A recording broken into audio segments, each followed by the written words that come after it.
I have always loved mysteries. I read Murder on the Orient Express when I was, I think, 8, and I've been hooked on whodunits ever since.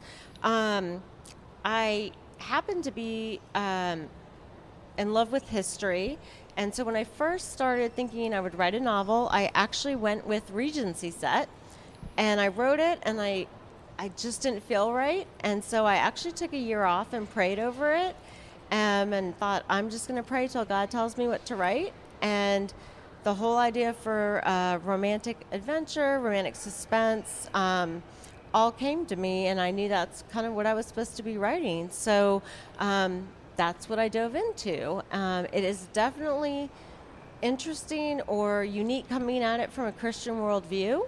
A lot of suspense obviously focuses on crimes and criminals, and there's a delicate balance because you want to show the suspense, but as a Christian author, I definitely am not going to put anything in my books I wouldn't want to read, or I wouldn't want a teenage girl to read. And so it's finding the way to describe the crimes and what would normally be written in a secular book with language or graphic violence and all of that. I don't do that. So you'll understand what happens to somebody to a limited part, but you will not see the actual event happening.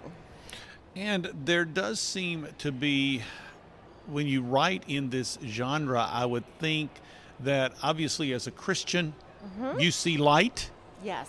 you see God's truth, but you also see darkness, and you Yes. see the way that darkness operates.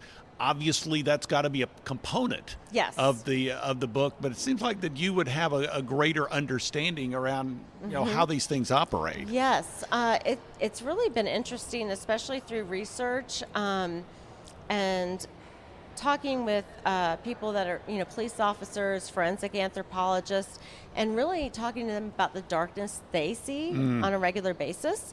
And the police officer that reads all my books is a Christian. And so I really had a good talk with him about how he deals with that. And so it is interesting. People have asked me about that. Are you sure? Are you comfortable going with the darkness? And I always say, sometimes to see the light, you have to show the darkness, and the light shines brighter. Dani Pettrey is joining us today here on the Meeting House on Faith Radio. It is the Summer 2022 Christian Product Expo in Lexington, Kentucky. Well, your latest novel Yes. is called The Deadly Shallows. It's part of a series that has 3 installments, and this is the third and the final book in the series. It's called the Coastal Guardians series. So what inspired you in putting this series together? That's a great question. We were actually visiting Wilmington, North Carolina. We travel down there a lot. And we happened to drive by the Coast Guard base, and I knew I was going to be writing a new series. I wasn't sure what it would be about.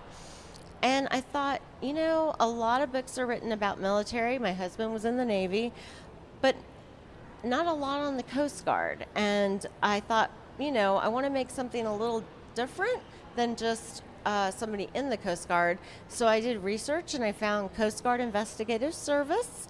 And I thought, ooh, that's intriguing. And it went from there.